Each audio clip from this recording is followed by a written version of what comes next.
Ben ritrovati al meteo. Prosegue il bel tempo sulle nostre regioni dove avremo anche un clima decisamente caldo, ma vediamo il dettaglio di martedì 11 giugno. Sul Veneto sarà ampiamente soleggiato ovunque, con cielo al massimo poco nuvoloso. Dal pomeriggio, tuttavia, non si escludono dei veloci acquazzoni sui rilievi bellunesi. Temperature minime tra 15 e 21 gradi, massime comprese invece tra 26 e 31 gradi.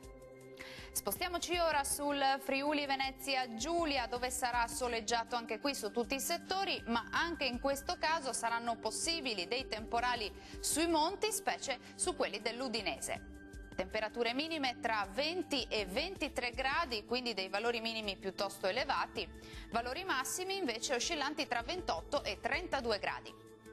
Raggiungiamo infine il Trentino Alto Adige. Il tempo sarà asciutto e stabile quasi ovunque al mattino. Durante le ore pomeridiane si accenderà l'instabilità con qualche precipitazione sui settori meridionali. Temperature minime sui 17 gradi, massime oscillanti tra 31 e 32 gradi. Bene, dal meteo di Antena 3 per ora è tutto. Vi do appuntamento al prossimo aggiornamento. Arrivederci.